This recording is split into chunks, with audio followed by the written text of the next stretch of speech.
Boa noite a todos. Hoje a gente está dando seguimento no estudo do livro Nos Domínios da Mediunidade. Hoje a gente vai ver o capítulo 5, Assimilação de Correntes Mentais. Como de costume, eu vou começando lendo. Quem quiser, interrompe. Aí a gente faz um comentário, faz uma discussão aí a respeito do tema. Fica todo mundo aí à vontade. Então, vou começar a ler. Assimilação de correntes mentais.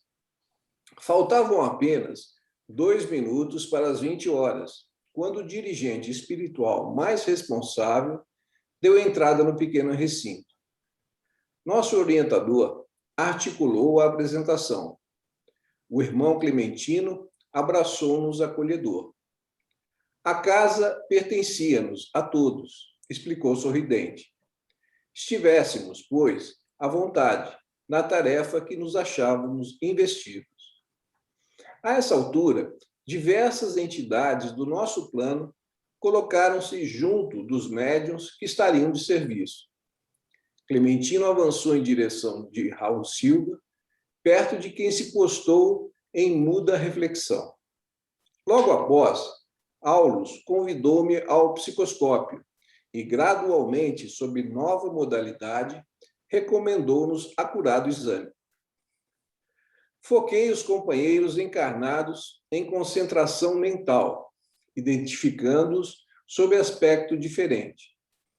Dessa vez, os veículos físicos apareciam quais se fossem correntes eletromagnéticas em elevada tensão. O sistema nervoso, os núcleos glandulares e os plexos emitiam luminescência particular. E, justapondo-se ao cérebro, a mente surgiu como esfera de luz, característica, oferecendo em cada companheiro determinado potencial de radiação. Assinalando-nos a curiosidade, o assistente explicou. Em qualquer estudo mediúnico, não podemos esquecer que a individualidade espiritual, na carne, mora na cidadela atômica do corpo, formada por recursos tomados de empréstimo ao ambiente do mundo. Sangue, encéfalo, nervos, ossos, pele e músculos representam materiais que se aglutinam entre si para a manifestação transitória da alma na Terra, constituindo-lhe vestimenta temporária segundo as condições em que a mente se acha. Né? Então, ele está falando aqui das modificações que ele observou, né? Como se, quando ele colocou o psicoscópio aqui, né, ele viu os indivíduos em concentração mental, os médiuns, né, e viu como se fossem correntes eletromagnéticas em alta tensão, ou seja, está relacionado com a sintonia. Né? Quando a gente procura se sintonizar com energias, né, superiores, a gente está mudando a nossa condição normal do dia a dia, né? Que a gente vive ainda como criaturas ainda tão imperfeitas que nós somos, né? E está colocando aqui a mudança toda eletromagnética e eletrofisiológica que ocorre aqui no cérebro nessas estruturas aí cerebrais, né? Então, a gente interessante, né, o Newton, que aqui fala sobre essa questão da luminescência particular, sim, que eles conseguem observar através lá do psicoscópio. Isso há mais de meio século que Chico escreveu isso, né? Isso, Fotografou. E hoje nós já temos essa comprovação científica, né? Aquele alemão lá, o Pop, ele ganhou até um prêmio, né? O Max Planck, naquele prêmio, que é um prêmio importante da física, que ele conseguiu exatamente mostrar essa emissão de luz do sistema nervoso em relação às células, né? Comunicação entre as células através de luz. De luz. Que eles deram o nome de biofótons. Assim, é interessante que a gente faça esse tudo é pensamento, né? De acordo com o que a gente está pensando, a gente está mudando tudo em relação a nós mesmos, a sintonia que nós estamos tendo conosco mesmo e com as inteligências que estão ao redor, encarnadas, desencarnadas, e as consequências dessas alterações todas neurohormonais, fisiológicas, que só o fato de pensar muda tudo. Você pode entrar numa sintonia boa, né?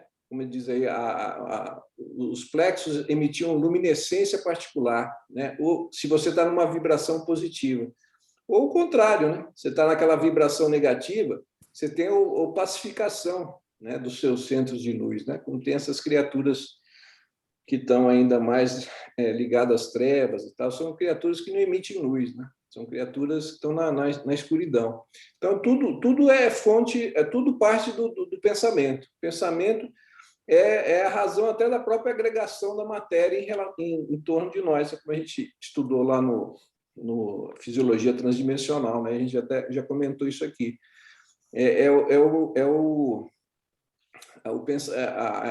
O princípio inteligência é o princípio agregador da matéria. Então, tudo parte do pensamento, né? Então, a gente tem importância que tem um pensamento, né? Aí, dando sequência aqui. Nesse instante, o irmão Clementino pousou a destra na fronte do amigo, que comandava a assembleia, mostrando-se mais humanizado, quase obscuro. O benfeitor espiritual, que ora nos dirige, acentuou o nosso instrutor. Afigurou-nos mais pesado porque amorteceu o elevado tom vibratório em que respira habitualmente, descendo à posição de Raul tanto quanto lhe é possível, para benefício do trabalho começante. Influencia agora a vida cerebral do condutor da casa, à maneira do musicista emérito, manobrando respeitoso um violino de alto valor, do qual conhece a firmeza e a harmonia. Aqui, pelo que entendi, ele está se colocando num padrão vibratório semelhante ao do médium para poder se comunicar, não é isso? Vocês entenderam a mesma coisa? Isso. Eu entendi isso. Que houve, para haver uma sintonia entre o médium e o espírito, né, tem que ter essa sintonia vibratória, né? Por isso que dificilmente a gente consegue receber comunicações de espíritos muito superiores, porque eles estão vibrando num nível muito acima do nosso, né? Para eles até é difícil chegar no nosso nível, então às vezes por isso que tem aqueles intermediários, né? Quando às vezes um espírito muito muito superior vai dar uma comunicação, ele se utiliza de espíritos mais próximos de nós para poder haver essa conexão, né, de harmonia vibratória. Por isso que na doutrina fala tanto, né, em diversas obras, sobre a questão da necessidade da evangelização e da transformação moral do médium, para que ele possa ser mais receptivo às boas influências. Exatamente, dos espíritos mais elevados, senão não consegue, né? Exatamente, para a gente conseguir cada vez mais ir elevando a nossa vibração, né? O benfeitor espiritual, que ora nos dirige, acentuou o nosso instrutor, afigurou-nos, isso eu já li, né? Esse parágrafo eu já li. Notamos que a cabeça venerável de Clementino passou a emitir raios fulgurantes, ao mesmo tempo que o cérebro de Silva, sob os dedos do benfeitor, se nimbava de luminosidade intensa, embora diversa.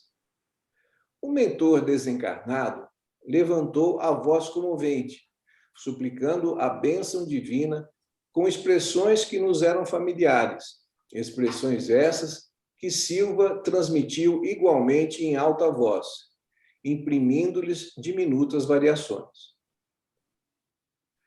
Com a emotividade que nos invadia a todos, brando silêncio se interpôs durante rápidos minutos. Fios de luz brilhante ligavam os componentes da mesa, dando-nos a perceber que a prece os unia mais fortemente em si. Ou seja, formava um circuito ali fechado ali, né? Todos ali vibrando no mesmo intuito, na mesma vibração. É como se fechasse um circuito ali eletromagnético, né, entre aqueles que estavam ali.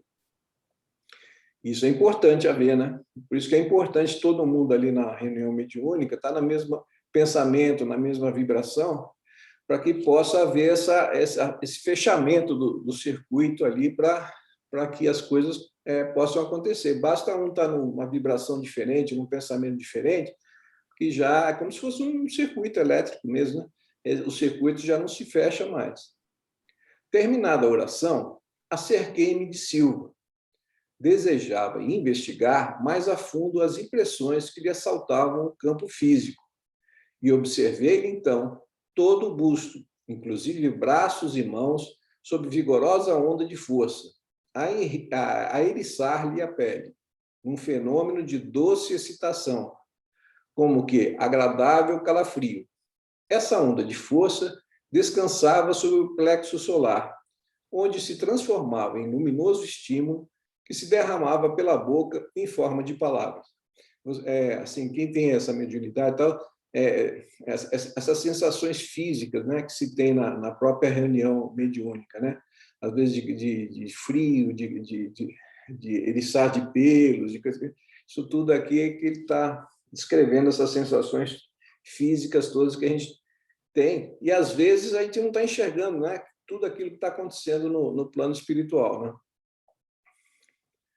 Acompanhando minha análise, o assistente explicou: o jato de forças mentais do irmão Clementino atuou sob a organização psíquica de Silva, como corrente dirigida para a lâmpada elétrica. Apoiando-se no plexo solar, elevou-se o sistema neurocerebrino, como a energia elétrica da usina emissora, que, atingindo a lâmpada, se espalha no filamento incandescente, produzindo o fenômeno da luz. É a conexão, né? O fenômeno de conexão do mentor com o médium. Né? E o problema da voltagem? Indaguei curioso. Não foi esquecido. Clementino graduou o pensamento e a expressão de acordo com a capacidade do nosso Raul e do ambiente que o cerca, ajustando-se-lhe às possibilidades, tanto quanto o técnico de eletricidade controla a projeção de energia segundo a rede dos elementos receptivos. E sorrindo, cada vaso recebe de conformidade com a estrutura que lhe é própria. Os confrontos de Aulus sugeriam belas indagações. A ligação elétrica gera luz na lâmpada. E ali, o contato espiritual, de certo, segundo inferíamos, improvisava forças igualmente a se derramarem do cérebro e da boca de Silva, na feição de palavras e raios luminosos. Ou seja, estava num fenômeno ali de uma conexão estreita, né? De médium e mentor ali, né? E as palavras ali iam sendo ditas nessa conexão e expressadas ali como raios luminosos. O instrutor percebeu-nos a muda inquirição e apressou-se em aclarar. A lâmpada em cujo bojo se faz luz arroja de si mesma os fotônios, que são elementos vivos da natureza a vibrarem no espaço físico, através dos movimentos que lhes são peculiares, e nossa alma, em cuja intimidade se processa a ideia, irradiante, lança fora de si os princípios espirituais, condensados na força ponderável e múltipla do pensamento. Né? Então, assim, tudo aqui, como a gente estava falando antes, né? Tudo está relacionado a isso aqui, ao pensamento. Né? Isso aqui é o princípio de tudo, né? E disso aqui vai resultar tudo. Então, o pensamento é a essência de tudo. Princípios esses com que influímos no espaço mental. Os mundos atuam uns sobre os outros pelas irradiações que despendem e as almas influenciam-se mutuamente por intermédio dos agentes mentais que produzem. Você vê que isso é repetido aqui sistematicamente. Agora, a gente vê quanta coisa que acontece no plano espiritual ali, que está acontecendo dentro de uma reunião, né? E quem não tem assim capacidade de evidência e tal, a gente não se apercebe de vamos dizer, uma riqueza de fenomenologia ali que está acontecendo, e a gente não está se apercebendo disso. Né? E o negócio é muito mais complexo do que às vezes a gente pode imaginar. Então, o pensamento não escapava às realidades do mundo corpuscular, ponderei de mim para comigo. Assim como possuíamos na Terra valiosas observações alusivas à química da matéria densa, relacionando-lhe as unidades atômicas, o campo da mente oferecia largas ensanchas ao estudo de suas combinações. Pensamentos de crueldade, revolta, tristeza, amor, compreensão, esperança ou alegria teriam natureza diferenciada, com características e pesos próprios, adensando a alma ou sutilizando-a, além de definirem as qualidades magnéticas. Ou seja, novamente ele está grifando aqui a importância do pensamento, da onda mental, que pensamento até é matéria. Né? Isso aí,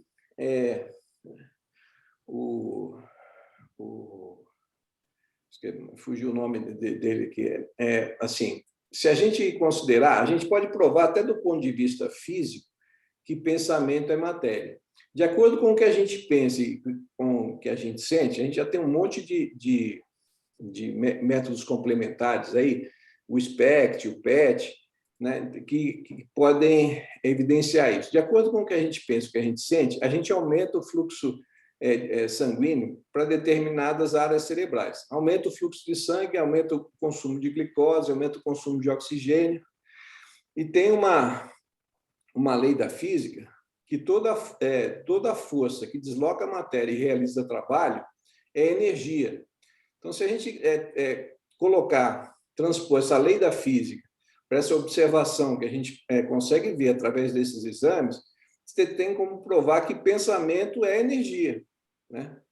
Então, é energia condensada, é matéria. Então, ele está colocando aqui sistematicamente a importância do pensamento. Compreendia desse modo, mais uma vez, e sem qualquer obscuridade, que somos naturalmente vítimas ou beneficiários de nossas próprias criações, segundo as correntes mentais que projetamos, escravizando-nos a compromissos com a retaguarda de nossas experiências ou libertando-nos para a vanguarda do progresso, conforme nossas deliberações e atividades, em harmonia ou desarmonia com as leis eternas. O solilóquio, porém, não devia alongar-se. Nosso orientador, atento aos objetivos de nossa permanência na casa, chamou-me a novas observações. Repararam na comunhão entre Clementino e Silva, no momento da prece? E, ante a nossa expectação de aprendizes, continuou. Vimos aqui o fenômeno da perfeita assimilação de correntes mentais, que preside habitualmente a quase todos os fenômenos mediúnicos. Para a clareza de raciocínio, comparemos a organização de Silva, nosso companheiro encarnado, a um aparelho receptor, aos quais os que conhecemos na Terra, nos domínios da radiofonia. Você vê aquilo que você estava falando, né, André? Ele está comparando aqui o rádio, né? Que era coisa da época, né? Que isso foi escrito, né? Isso aí é escrito na década aí de 40, de 50, né? Então, os parâmetros de comparação é isso, está comparando aqui um rádio. A emissão mental de Clementino, condensando-lhe o pensamento e a vontade, envolve Raul Silva em profusão de raios que lhe alcançam o campo interior, primeiramente pelos poros, que são miríades de antenas sobre as quais essa emissão adquire o aspecto de imprecisões fracas e indecisas. Essas impressões apoiam-se nos centros do corpo espiritual, que funciona à guisa de condensadores. Atingem de imediato os cabos do sistema nervoso, a desempenharem o papel de preciosas bobinas de indução, acumulando-se aí num átimo e reconstituindo-se automaticamente no cérebro, onde possuímos centenas de centros motores semelhantes a milagroso teclado de eletroímãs. ligados uns aos outros e em cujos fulcros dinâmicos se processam as ações e as reações mentais, que determinam vibrações criativas através do pensamento ou da palavra, considerando-se o encéfalo como poderosa estação emissora e receptora, e a boca por valioso alto-falante. Então, ele descreve aí que tudo começa no pensamento, né, no princípio inteligente e material, né, e vai passando, né, até pelo nosso perispírito, pelos nossos centros de força, até chegar ao nosso corpo físico. Né? Então, é aquele negócio dos corpos espirituais, da transição energética desde do espírito imaterial, né? Passando pelo nosso perispírito, pelos centros de força, até chegar aos centros nervosos, ao nosso sistema nervoso central, é tudo uma sequência que vai acontecendo. Tudo partindo da mente, do espírito, do pensamento. A elucidação não podia ser mais simples, contudo, oferecia oportunidades a mais amplas indagações. Temos, então, aqui a técnica do próprio pensamento? Perguntou Hilário com interesse. Não tanto, adiantou o interlocutor. O pensamento que nos é exclusivo flui incessantemente de nosso campo cerebral, tanto quanto as ondas magnéticas e caloríficas que nos são particulares, e usamo-lo normalmente, acionando os recursos de que dispomos. Não será, porém, tão fácil estabelecer a diferença entre a criação mental que nos pertence daquela que se nos incorpora à cabeça, ponderou meu colega intrigado. Ou seja, aqueles pensamentos próprios nossos e aqueles pensamentos que não são colocados. Né? Isso aqui que ele está... A gente tem que entender que, às vezes, a gente tem pensamentos que são, vamos dizer assim, sugeridos para a gente, né? E a gente tem que tentar procurar discernir, né, o que são nossos pensamentos desses pensamentos que, às vezes, não são sugeridos. E isso, na maioria das vezes, não é nada fácil. Sua afirmativa carece de base, exclamou o assistente. Qualquer pessoa que saiba manejar a própria atenção observará a mudança, de vez que o nosso pensamento vibra em certo grau de frequência, a concretizar-se em nossa maneira especial de expressão, no círculo dos hábitos e dos pontos de vista, dos modos e do estilo que nos são peculiares. Aqui ele está dizendo como é que a gente faria para identificar esses pensamentos que são próprios nossos, daqueles que nos são sugeridos. Realmente, às vezes, vem pensamentos assim que a gente não está habituado, né? São coisas que fogem um pouco da nossa... Né? Isso provavelmente são pensamentos que estão sendo, vamos dizer, transmitidos para a gente, né? Não são pensamentos próprios nossos. E bem-humorado comentou, em assunto dessa ordem, é imprescindível muito cuidado no julgar, porque enquanto afinamos o critério pela craveira terrena, possuímos uma vida mental quase sempre parasitária, de vez que ocultamos a onda de pensamento que nos é própria, para refletir e agir com os preconceitos consagrados ou a pragmática dos costumes pré-estabelecidos, que são cristalizações mentais no tempo, ou com as modas do dia e as opiniões afeiçoadas que constituem fácil acomodação com menor esforço. Aqui ele já está colocando outra coisa, né? Aqueles pensamentos que nos são induzidos pela maioria, pelos hábitos em vigência, né? Mas todo mundo faz isso, né? Então você começa a ter você começa a assimilar aqueles pensamentos que estão na coletividade, né? Você começa a se conectar com esse tipo de coisa. Queria falar alguma coisa? Não? Hilário pensou alguns instantes, e, estampando na fisionomia o contentamento de que fizera importante descoberta, falou satisfeito. Agora percebo como podem surgir fenômenos mediúnicos em comezinhas situações da vida.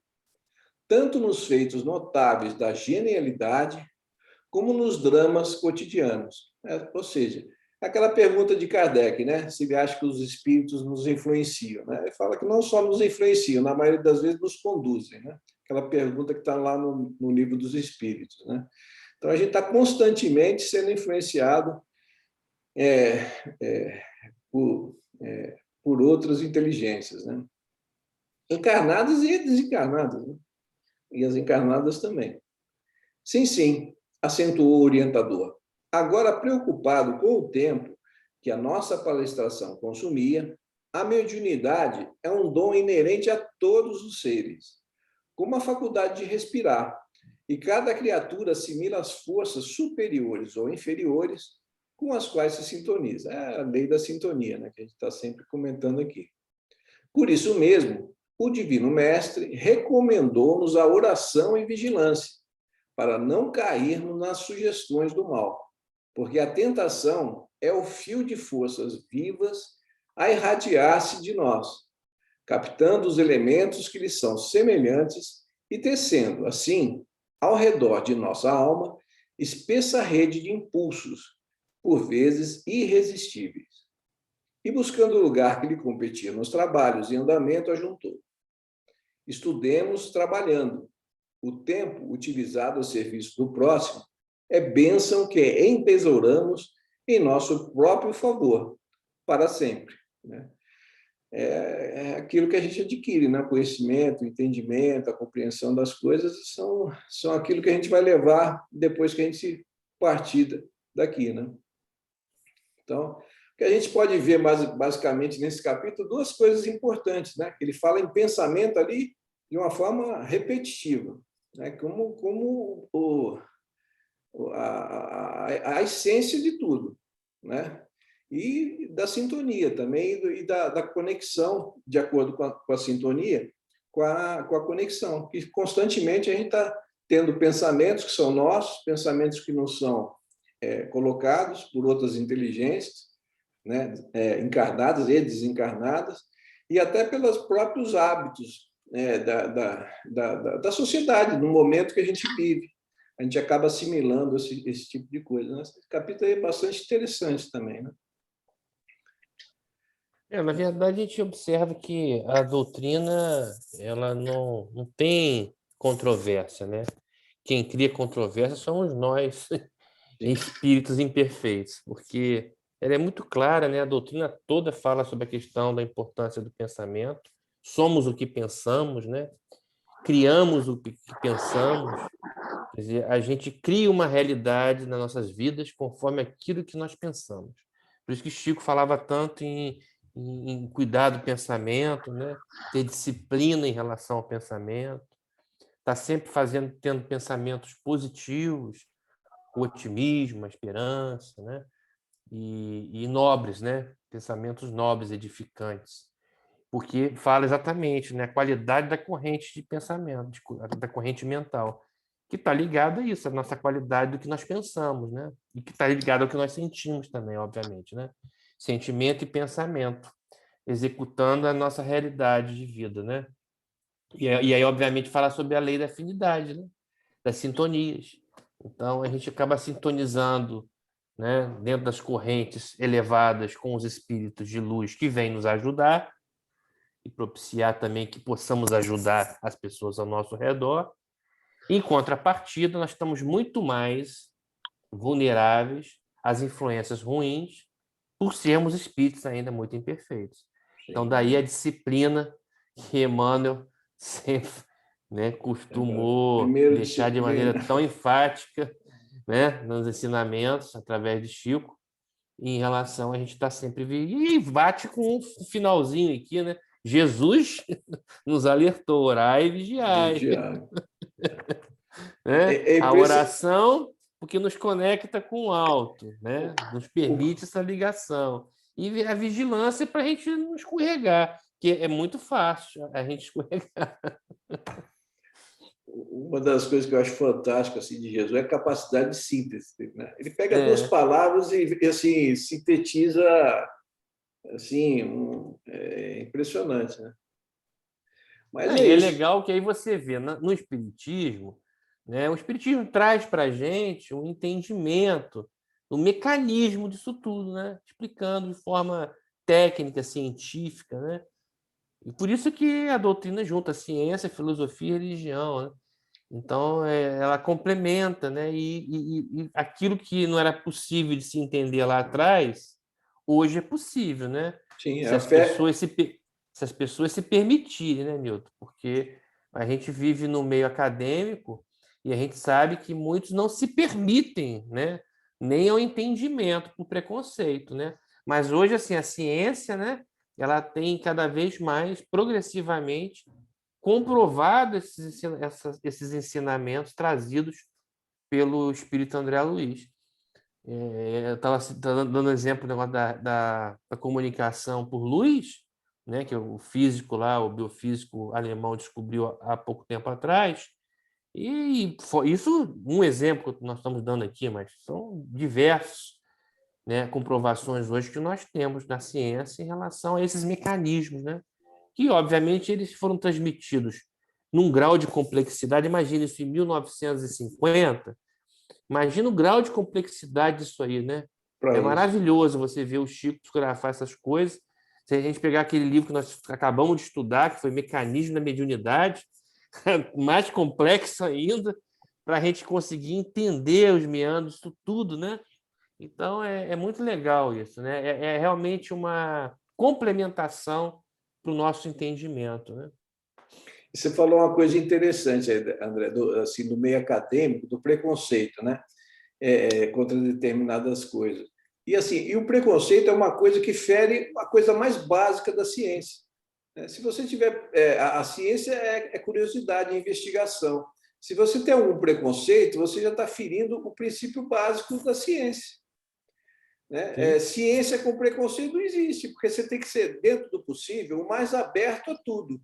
Você deve até, porque todos nós temos as nossas crenças, né? Mas assim, quando você vai fazer a ciência, o ideal seria o observador ser completamente neutro, não deixar se influenciar pelas suas convicções, pelas suas crenças. Quando você já começa, já parte de um preconceito, a ciência já morre por ali. Exatamente. A ciência já morre por Exatamente. ali. A própria, isso aí é uma contradição dentro da própria Da ciência, né? própria ciência. Mas é Preconiza uma tanto a questão da observação, da né, observação. científica e tudo. Mas assim, não é um contrassenso da ciência, é um contrassenso do meio acadêmico. Sim, sim. Então é interessante isso. Né? Não, e você vê que como que o estudo é importante, né?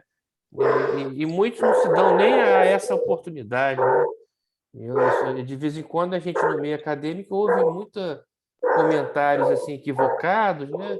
Há pouco tempo atrás mesmo houve um comentário, um grupo de alunos que começou a montar um projeto de pesquisa em relação à medicina e espiritualidade e alguns professores que falaram, isso aí é bobagem, isso Sim. aí não tem comprovação nenhuma, ou seja, mostrando uma ignorância, porque sequer se deu o trabalho de estudar um pouquinho, De que olhar. hoje se você fizer um levantamento no PubMed, Sim. lá no PubMed, né, hoje é a maior fonte eletrônica de informações, né, consideradas mais elevadas em termos de científicos na área da saúde e da medicina, você tem tanta publicação hoje, trabalhos importantes, né, relacionados a isso que nós estamos lendo aqui, estudando, coisas trazidas pelo Chico Xavier há mais de meio século atrás.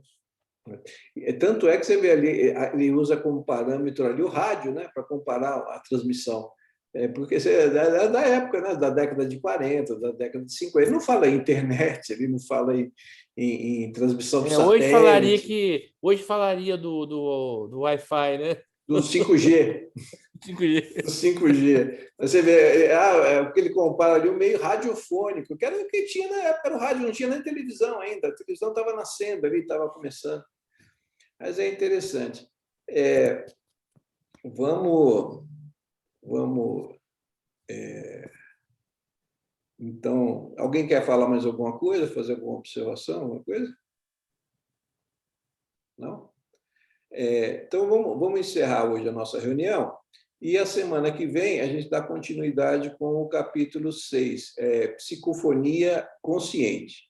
Então, vou interromper aqui a gravação para a gente fazer a nossa prece e conversar um pouquinho mais. Uma boa noite a todos, até a próxima semana, aí dando sequência com o capítulo 6, Psicofonia Consciente. Boa noite a todos.